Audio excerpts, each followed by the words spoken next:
Сәлеметсіздер ме достар? Біздің арнамызға қош келдіңіздер.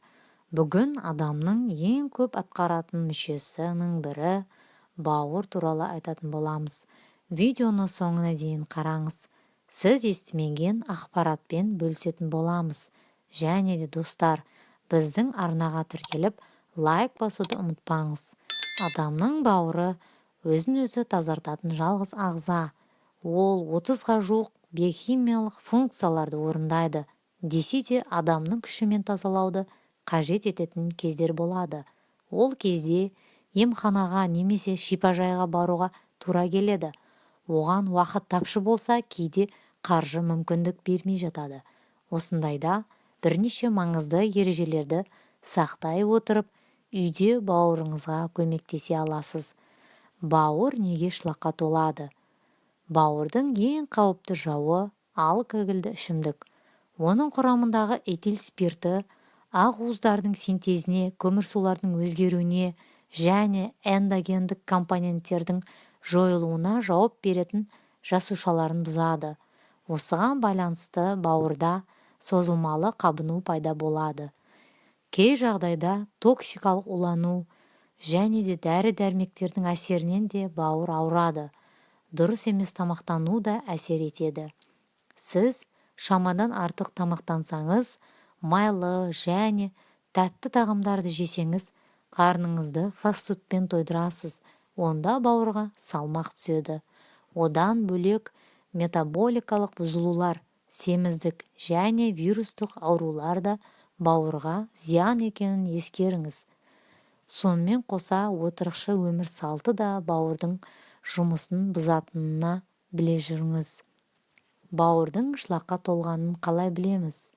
Егер теріңізде проблема болса, жүрегіңіз айнып жатса, қыжыл немесе кекіру мазаласа, сонымен қоса іш қатса, ауызға ащы дәм келсе, онда сізге бауырыңызды тазалауға тура келеді. Бауырды қалай тазалаймыз? Бауырды тазарту үшін дәрігерлер дәрі-дәрмек тағайындайды, арнайы диета ұсынады. Ал егер үй жағдайында бауырды шлактан, токсиннен тазартуды таңдасаңыз, онда мына кеңестерді орындаңыз. Біріншісі дұрыс тамақтану. Тамақтану мәзіріңізді қайта жасауға тура келеді.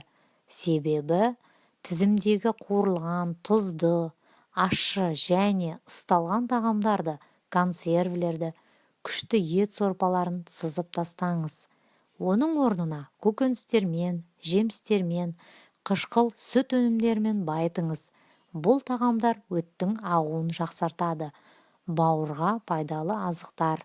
Көкөніс, оның ішіне кәді, қырыққабат түрлері, асқабақ, қоян шөп пен қызанақ жатады. Көктерге аскөк, ас жапырақ, күнзе, ақжелкен.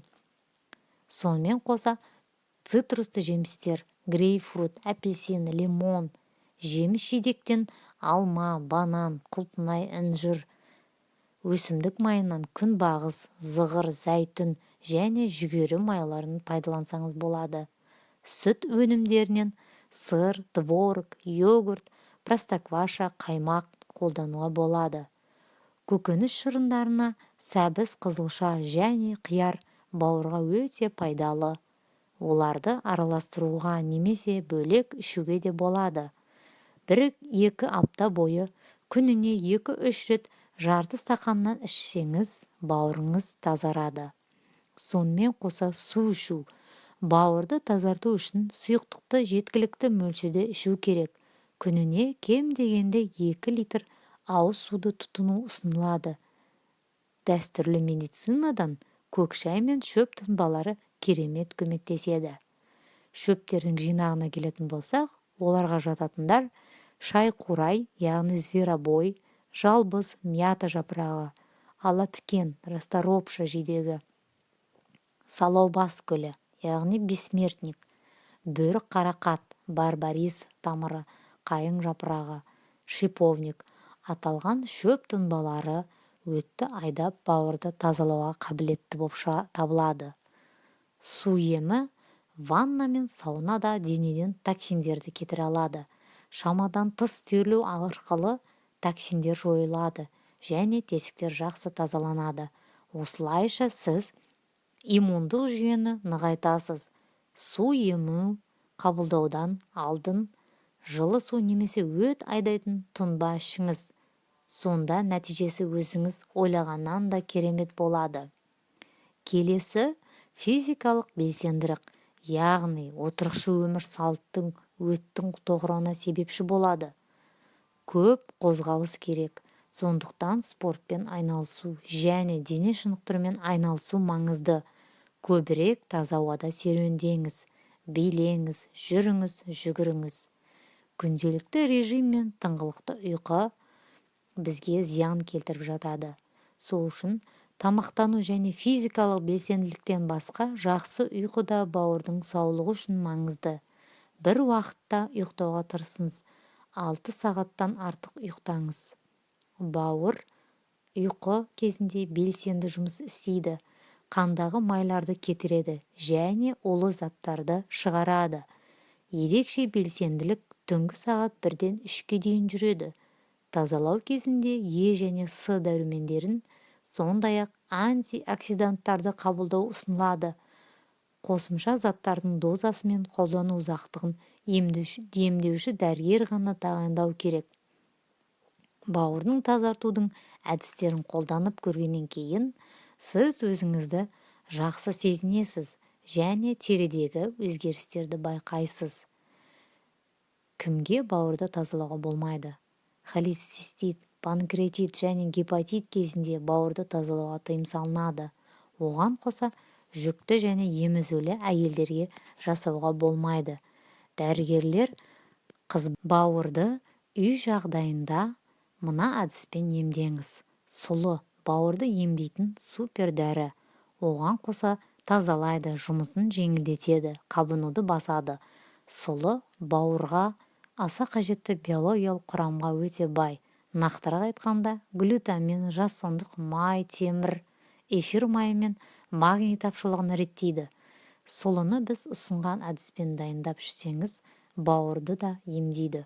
Одан бөлек қан тамыр тазалайды, холестеринді азайтады, қандағы қантты реттейді, қан айналымын жақсартады, әрі қан қысымын қалпына келтіреді. Бірінші әдіс: 250 грамм тазартылмаған сұлыны ыдысқа салыңыз. Үстіне 4 литр салқын су құйып, отқа қоясыз. Орташа отта тура 1 сағат қайнау керек. Осыдан соң ыдысты оттан алып қоясыз. Бөлме температурасында салқындаған кезде сүзіп, шыны ыдысқа құйыңыз. Ем ретінде 250 мл-ден күніне 3-4 рет ішіңіз. Емді тамақтанудан алдын балмен бірге қабылдайсыз. Емдік сусынды ішетін кезде жылтасыз. Екінші әдісі: 3 стақан сұлыға 3 ас қасық қайың бүршігі мен 2 ас қасық ит бүлдірген жапырағын араластырып, ыдысқа салыңыз.